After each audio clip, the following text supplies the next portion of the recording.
ಸವಾಸ. ಗರುಡ ನೀನು ಗರುಡಲ್ಲೇ ಬುರುಡಿನ ಮಗನೇ. ಮುಡುಕನಾಯಿ, ನನಗೆ ಮಗನೆಂದು ಕರೆದೆಯ. ಮಾಡಲು ನೀನ್ಯಾರೆಂಬುದು ನೀನು ತಿಳಿದಿಲ್ಲ. ನಿನ್ನ ಸಮಾಧಾನ ಛತ್ರಪತಿ ಸಮಾಧಾನ. ಲೇ ಮಹಾರಾಜ್, ಹರುಕು ಚಪ್ಪರದಲ್ಲಿರುವ ಹುಲಿಗೂ ದಟ್ಟವಾದ ಕಾಡಲ್ಲಿರುವ ಹುಲಿಗೂ ಅಜಗಜಾಂತರ ವ್ಯತ್ಯಾಸ ಎಂದು ಗೊತ್ತಿದ್ದು ನಮ್ಮ ಇವರಿಗೆ ಸಪೋರ್ಟ್ ಮಾಡಿಯಲ್ಲ. ಇದು ಕಲಿಯುಗ. ಈ ಹುಡುಗ ಇಷ್ಟೊಂದಿದ್ದರೆ ಸಾಲದು, ಬೇಕು. ಹಣದಿಂದ ಮನುಷ್ಯ ಮುಂದಾಗುತ್ತಾನೆನ್ನುವುದು ನಿಮ್ಮ ಭ್ರಮೆ. ಮಾನವನಿಗೆ ಬೇಕಾಗಿರುವುದು ಒಳ್ಳೆಯ ಗುಣ, ಆತ್ಮವಿಶ್ವಾಸ. ಗುಣ ಆತ್ಮವಿಶ್ವಾಸ. ಸತ್ಯ ಕಾಲದಲ್ಲಿಲ್ಲ ಇನ್ನು ಆತ್ಮವಿಶ್ವಾಸ. ಇನ್ನು ಈ ಕಾಲದಲ್ಲಿ ಇರಬಹುದೇ? ಹಣವೆಂದರೆ ಸತ್ತ ಹೆಣ ಕೂಡ ಬಾಯಿ ಬೇರೆ ತೆಗಿತ್ತೇವೆ ಎಂದು ನಿನಗೆ ಗೊತ್ತಿಲ್ಲವೇ ಬಾಲರಾಜ್? ಹಣ ಇದ್ದರೆ ಸಾವಿರಾರು ಜನ ನಮ್ಮ ಬೆನ್ನ ಹಿಂದೆ. ಹಣದಾಸೆ ತೋರಿಸುವುದು ಸೂಳೆಯರಿಗೆ ಮಾತ್ರ, ಆದರೆ ಪವಿತ್ರವಾದ ಪ್ರಜೆಗಳಿಗೆಲ್ಲ. ದುಡ್ಡು ಕೊಟ್ಟು ಓಟು ಪಡೆದು ಗೆದ್ದು ಬರೋದೇನು ಮಹಲ್ರಲೇ, ಅದು ನಿಮ್ಮಂತ ಗಂಡಸರ ಲಕ್ಷಣ. ಬಾಲರಾಜ್, ಒಂದು ವಾರ ಸಂಖ್ಯೆ ಗತಿಲ್ಲದ ನೀನು ನಮ್ಮನ್ನೆದುರಾಗಿಕೊಂಡು ಬದುಕುವೆಯ? ಹಾಗಿದ್ದರೆ ನಿನ್ನ ತಂಗಿ ಮದುವೆ ನಾನು ಕೊಟ್ಟ ₹1,00,000 ಬಿಸಾಕು. ಕೊಟ್ಟ ಸಾಲ ಹಿಂದಿಲ್ಲ ನಾಳೆ ಕೊಡ್ತೀನಿ. ನೀನು ಶ್ರೀಮಂತನನ್ನ ಲಕ್ಷಣ.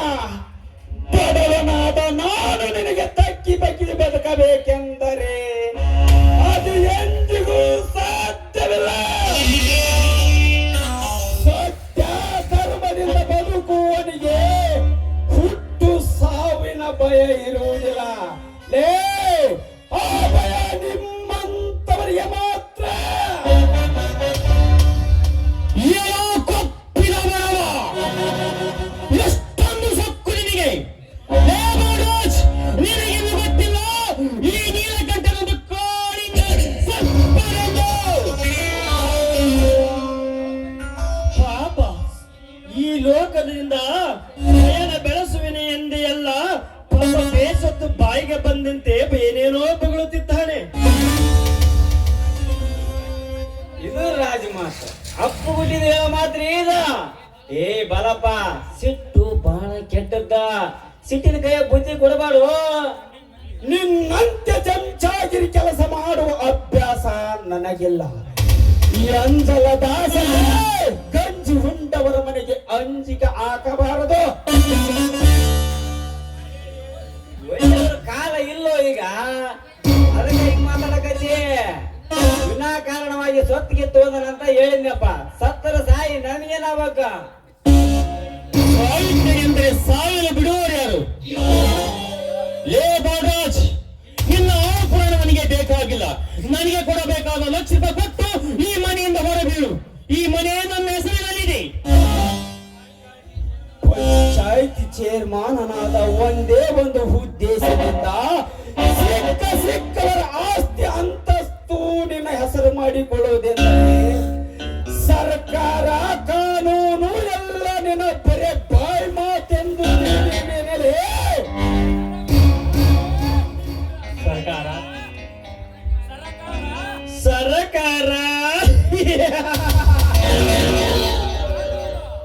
ಕಾನೂನು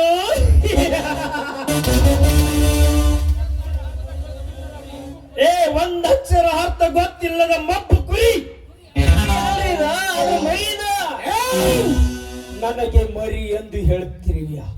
ಮೊದಲು ನೀನ್ಯಾರೆಂಬುದನ್ನು ನೀನರಿ.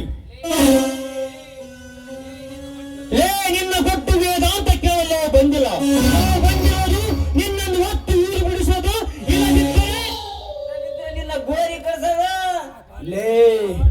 ಮನುಷ್ಯನಿಗೆ ಆಸೆ ಇರಬೇಕು, ಆದರೆ ದುರಾಶೆ ಇರಬಾರದು. ನೀವು ಬಂದದ್ದು ನನಗೆ ಚೆನ್ನಾಗಿ ಗೊತ್ತು. ನನ್ನ ಹೊಲ ಗದ್ದೆ ಮನೆ ನಿಮ್ಮ ಸ್ವಾಧೀನ ಮಾಡಿಕೊಳ್ಳಬೇಕು, ನನ್ನನ್ನು ಊರ ಬಿಡಿಸಬೇಕೆಂದು ಬೇಡ್ರಲ್ಲಿ. ಕನಸು ಕನಸು ಕಾಣಲು ನಾವೇನು ಏಸಿ ನೆತ್ರಕ್ಕೆ ಹುಟ್ಟಿಲ್ಲ. ಇದು ವೀರಾವೇಶ ವಂಶದ ರಕ್ತ. ಅದು ಅದು ಇರಲಿ, ಮರ್ಯಾದೆ ನನ್ನ ಹಣ ಕೊಟ್ಟು ಹೊರಬಿಡು. ಇರದಿದ್ದರೆ ನನ್ನ ಮೈ ಚರ್ಮವನ್ನು ಸೂಯಲೆ.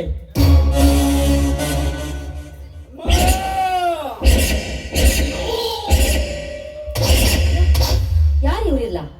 ನಿಮ್ಮನ್ನು ಯಾಕೆ ಕಟ್ಟಿ ಹೊಡೆಯುತ್ತಿದ್ದಾರೆ? ಓಹೋ, ಅಂದು ನನ್ನ ಕೈಗೆ ಸಿಕ್ಕು ತಪ್ಪಿಸಿಕೊಂಡ ಬಣ್ಣದ ಬೆಡಗಿ ಇವಳೆ. ಇವಳು ಇವನ ತಂಗಿಯೇ? ನಾವೆಲ್ಲ ಯಾರೆಂಬುದು ನಿನಗೆ ಆಮೇಲೆ ಗೊತ್ತಾಗುತ್ತದೆ. ಮೊದಲು ನೀನು ಯಾರು ಹೇಳು. ಅವಳು ನನ್ನ ತಂಗಿ. ತಂಗಿ ಸತ್ತು ಸ್ವರ್ಗ ಸೇರಿದಳು. ಪಾಪ ಮದುವೆ ಆಗದ ಇವಳು ಸನ್ಯಾಸಿ ಅಂತಿದ್ದ ನೀನು. ಇವಳು ನಿನ್ನ ತಂಗಿಯೇ? ನಿಜ ಹೇಳು, ಇವಳ ತಾಯಿ ಯಾರು? ತಂಗಿ ಎಂಬ ನೆಪದಿಂದ ಕರೆದು ತಂದ ಸೋಳೆ ಇವಳು. ಎಂತ ಸತ್ತವನ್ನು ಉಚ್ಚರಿಸಿದಳೆ ಪಾಪಿ.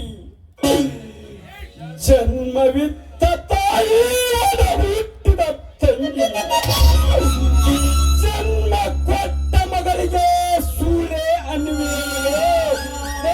ಪಾಪಿಷ್ಠ, ನಿಮ್ಮನ್ನು ಆ ದೇವರು ಮೆಚ್ಚುವುದಿಲ್ಲವೇ? ಪಾಪಿಗಳ ದೇವರಂತ ನನಗೆ ಎಂಥ ಮಾತನಾಡ್ತಿರುವಿರಿ ನೀವು?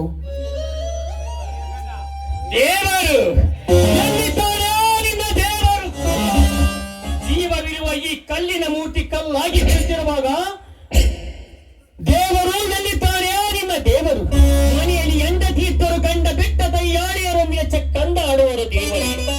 ಪಕ್ಕದ ಮನೆ ಹುಡುಗಿ ಒಂದು ಅಪ್ಪನೆಂದು ಕರೆದರೆ ಅವರಿಗೆ ಮಕ್ಕಳಿಗೆ ಅಪ್ಪನಾದವನು ದೇವರೇ. ಇಲ್ಲ, ನಿಮ್ಮಣ್ಣನಂತ ಸಾಧು ಪ್ರಾಣಿಗಳು ಮಾಡಿದ ಕೆಟ್ಟ ಕೃತಿಗಳು ಸಾಕಷ್ಟಿವೆ. ಅದರಂತೆ ಇವನ ಅಂತರಂಗದಲ್ಲಿ ಮಿಂಡ, ಬಹಿರಂಗದಲ್ಲಿ ಹಣ್ಣ. ಅಲ್ಲ, ಕೇಳಿದ್ಯಾ? ಈ ಕಾಮುಕರ ಆಡೋ ಮಾತನ್ನು ಕೇಳಿದ್ಯಾ? ಸ್ವಂತ ತಂಗಿ ಜೊತೆಗೆ ಸಂಭೋಗ ನಡೆಸುವ ಅಣ್ಣಂದಿರು ಇರುವರಿ, ಅಣ್ಣನಿಂದ ಸುಖವನ್ನು ಬಯಸುವ ತಂಗಿಯಂದರು ಇರುವರಿ. ಈಗಲಾದರೂ ತಿಳಿತಲ್ಲ. ನನಗ ಮಾತ್ರ ತಿಳಿದಿಲ್ಲ, ನನಗೂ ಸ್ವಲ್ಪ ತಿಳಿಸಿ ಹೇಳ್ರಿ. ಅದು ಈ ಚಂದುಳ ಚೆಲುವಿಗೆ, ಈ ನೀಲಕಂಠನಿಗೆ ಮಾತ್ರ ಗೊತ್ತು. ಯಾಕೆ ಚಿನ್ನ?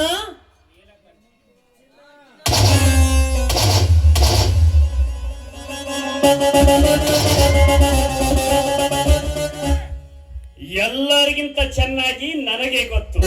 ಏಕೆ ಇಲ್ಲಿಗೆ ಬಂದ? ಏ, ಯಾರೋ ನೀನು? ಅಯ್ಯೋ ಕೆಪ್ಪ ನನ್ನ ಮಕ್ಕಳ, ಈ ಅಣ್ಣನಿಗೆ ಯಾರು ಅಂತ ಕೇಳ್ತಿರಿಯಲ್ಲೇ? ಅದೇನು ಹೇಳಿದ್ರಲ್ಲೋ, ಅಪ್ಪನ ಜೊತೆ ಮಗಳು, ಮಗಳು ಜೊತೆ ಅಪ್ಪ, ಅಣ್ಣನ ಜೊತೆ ತಂಗಿ, ತಂಗಿ ಜೊತೆ ಅಣ್ಣ ಅಂದ್ರೆ ಲೇ. ಅದಕ್ಕೆ ಸರಿಯಾದ ಉತ್ತರ ನಾನು ಹೇಳ್ತೀನಿ, ಕೇಳ್ರು. ನಿಮ್ಮ ತಾಯಿಂದ್ರೇನೋ ನಿಜವಾದ ಗರತಿಯರೇ, ಆದರೆ ನಿಮ್ಮ ತಾಯಿ ತಂದೆಯರು ಮಾತ್ರ ಕಾಮುಕರು. ನಿಮ್ಮ ತಾಯಿಯಂದಿರು ತಮ್ಮ ಹೆತ್ತ ತಂದೆಯೊಂದಿಗೆ ಚಕ್ಕಂದಾಡಿದಾಗ ಹುಟ್ಟಿದ ಮಕ್ಕಳಲ್ಲ.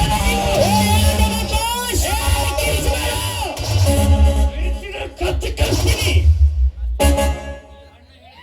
ಈ ಅಣ್ಣ ಹೇಳಿದ್ದನ್ನೇ ಕೇಳಬೇಕು. ಇದೇ ಈ ಅಣ್ಣನ ಸ್ಪೆಷಾಲಿಟಿ. ಅಂದರೆ ಇವನಿಂದ ಬರಬೇಕಾದ ಆಸ್ತಿ ಹಣ ಹಣ ಮಾತ್ರ ಕೊಡಬೇಕು, ಆಸ್ತಿ ಇವರದಲ್ಲ. ಇವರು ಕೋಟ ಕದನ ಪತ್ರವನ್ನು ತಯಾರಿಸಿದ್ದಾರೆ. ಏನಂದೆ? ಇದು ಕೋಟ ಕಾನೂನವೇ?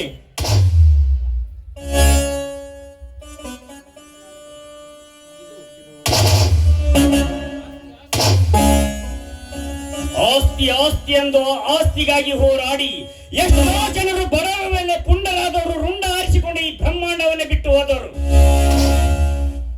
ತಾಯಿಲ್ಲ ಆಗಲ್ಲ. ತಗೋ. ಏಯ್, ಇದು ನಿನ್ನ ಸೈನಾ? ಅಲ್ಲ, ಇದೆಲ್ಲ ಮೋಸ. ಏನು ಮಾಡ್ತಾ ಇದೀಯೋ?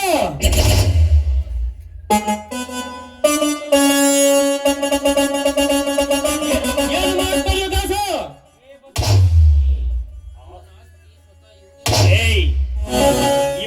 ಆಸ್ತಿ ಸ್ವತಃ ನಿನ್ನ ಹೆಸರಿಗೆ ಹೌದು. ಈ ಕಾಗದ ಮಾಡಿದ್ದಲ್ಲಿ ದಂಡಾಧಿಕಾರಿ ಕಚೇರಿಯಲ್ಲಿ ಸುಟ್ಟಾಕಿದಿಲ್ಲ. ನಾನಿನ್ನ ಸುಮ್ಮನೆ ಬಿಡೋದಿಲ್ಲ. ಲೇ ಚೇರ್ಮನ, ನಿನ್ನ ಮೈ ಮೇಗಿನ ಮೈ ಚರ್ಮ ಭಾರವಾದಂತೆ ಕಾಣುತ್ತದೆ ಮಗನೇ. ಅದನ್ನು ಸುಲಿಯಲೇಬೇಕು. ನೀನೆಷ್ಟು ಹಣ ಕೊಡಬೇಕು ಅವರಿಗೆ? 1 ಲಕ್ಷ ಕೊಡಬೇಕು. ತೆಗೆದುಕೋ ಈ ಹಣ. ಮರ್ಯಾದೆ ರೈಟ್ ಹೇಳು. ಮತ್ತೊಮ್ಮೆ ಸಾಲ ಆಗಿಲ್ಲ ಅಂತ ಇವನು ಸುತ್ತೇನಾದ್ರೂ ಸುಳಿದಾಡಿದ್ರೆ ಕಥೆನೇ ಬೇರೆ. ಬರೀ ಹಣದಿಂದ ನನಗೆ ಏನಾಗಬೇಕಾಗಿದೆ? ಇವನ ಆಸ್ತಿ ಪತ್ರವನ್ನೇ ಸುಟ್ಟಾಕಿದೆಯಲ್ಲ, ನಾನಿನ್ನ ಸುಮ್ಮನೆ ಬಿಡೋದಿಲ್ಲ. ನಾನು ಗ್ರಾಮ ಪಂಚಾಯತ್ ಚೇರ್ಮನ್. ನಿನ್ನ ಮೈ ಮ್ಯಾಗಿನ ಮೈ ಚರ್ಮ ಭಾರವಾದಂತೆ ಕಾಣುತ್ತದೆ ಮಗನೇ. ಅದನ್ನು ಸುಳಿಯಲೇಬೇಕು. ಚೇರ್ಮನ್ರ, ಮೀಟಿಂಗಿಗೆ ಟೈಮ್ ಆಗೈತ್ರಿ, ಬರ್ತೀರಾ ಏನು ನೀವು ಸುಲಿಸ್ಕೊಂಡ ಬರ್ತೀರಾ? ಇನ್ನು ನಿನಗೆ ಉಳಿಗಾಲವಿಲ್ಲ. ನೀನು ಕಂಠ, ಈ ದರೋಡೆಕಾರ ನನ್ನ ಮಗನನ್ನು ನಾನು ನೋಡಿಕೊಳ್ಳುತ್ತೇನೆ.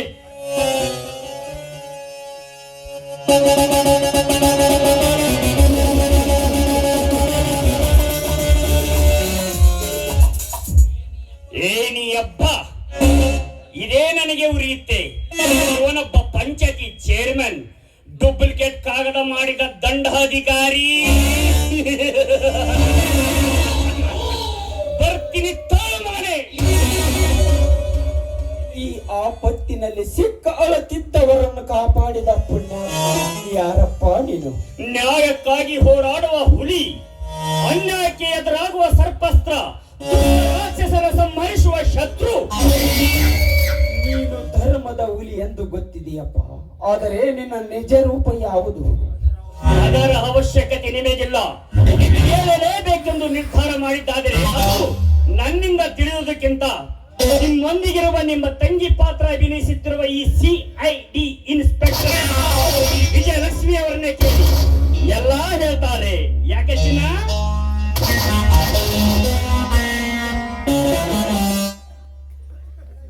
ನೀವು ಹೇಳಿ, ನನ್ನ ಆಣೆಯಾಗಿ ಹೇಳಿ ಸತ್ಯ ಸಂಗತಿಯನ್ನು. ಹೌದಣ್ಣ, ನಿಜ. ನಾನು CID ಇನ್ಸ್ಪೆಕ್ಟರ್. ಈ ಊರಲ್ಲಿ 10 ವರ್ಷದಿಂದ ಕೊಲೆಗಳ ಮೇಲೆ ಕೊಲೆಗಳು ನಡೀತಾನೆ ಇವೆ. ಆ ಕೊಲೆಗಾರ ಯಾರು ಅಂತ ಕಂಡು ಹಿಡಿಯೋದಕ್ಕೆ ಯಾರಿಂದನೂ ಆಗ್ಲಿಲ್ಲ. ಅದಕ್ಕೆ ಆ ಕೊಲೆಗಾರ ಯಾರು ಅಂತ ಕಂಡು ಹಿಡಿಯೋದಕ್ಕೆ ನಾನು ಬಂದಿದ್ದೇನೆ. ಅಣ್ಣ, ಈ ವಿಷಯ ಬೇರೆ ಯಾರಿಗೂ ಗೊತ್ತಾಗ್ಬಾರ್ದಲ್ಲ. ಆಯ್ತಮ್ಮ, ನೀವು ಹೇಳಿದೈತೆ ಆಗಲಿ. ಆದರೂ ಯಾರಮ್ಮ? ಅದೇ ಹೇಳಿದ್ನಲ್ಲ ನಾ, ಮೋಸದಿಂದ ನನಗೆ ತಾಳಿ ಕಟ್ಟಿದ ಪಾಪಿ ಇವನೇ ಅವನು. ಅಯ್ಯೋ, ಇದೇ ಪರಮಾತ್ಮನೇ ನಮ್ಮ ನಿನ್ನ ಗಂಡ. ಅಣ್ಣ, ಇನ್ನೊಂದು ಸಲ ಅವನು ನನ್ನ ಗಂಡ ಅಂದ್ರೆ ನಾನಿನ್ ಮುಖ ಕೂಡ ನೋಡುವುದಿಲ್ಲ. ತಪ್ಪಾಯಿತಮ್ಮ ತಂಗಿ, ನಿನ್ನ ಮನಸ್ಸಿನಲ್ಲಿ ಕೆಂಡದಂತ ಕೋಪ ಇರಬಹುದು, ಆದರೆ ಆ ಗಂಡ ಆರಿ ಗಾಳಿಗೆ ಆರಿ ಹೋದಂತೆ ನಿನ್ನ ಕೋಪ ಆರಿದ ನಂತರ ನಿನ್ನಿಂದ ನೀನೇ ಅವನಲ್ಲಿಗೆ ಹೋಗಿ ಕ್ಷಮೆ ಕೇಳ್ತೀಯ? ಇದು ಮಾತ್ರ ಎಂದಿಗೂ ಸಾಧ್ಯವಿಲ್ಲ. ಅಷ್ಟೇ ಆಗಲಿ. ಆದರೂ ನೋಡಮ್ಮ, 1 ಲಕ್ಷ ರೂಪಾಯಿ ಅವರಿಗೆ ಕೊಟ್ಟು ಕಳಿಸಿ ನನಗೆ ತಿರುಗಿ ಯಾವಾಗ ಹಣ ಕೊಡುವುದೇ ಎಂದು ಕೇಳದೆ ಹೋದನಲ್ಲ, ಇವನೆಂತ ಹೃದಯವಂತನಮ್ಮ. ತಪ್ಪಾಯ್ತಮ್ಮ, ನನಗಾಗ್ದಿರೋ ಪಾಪಿನ ಇನ್ನೊಂದ್ಸಲ ನನ್ನ ಮೇಲೆ ಹೊಗಳ್ಬೇಡ ನೀನು. ತಪ್ಪಾಯ್ತಮ್ಮ. ಇದು ಸರಿನಾ? ಬಾರಮ್ಮ, ಹೋಗೋಣ ಬಾ.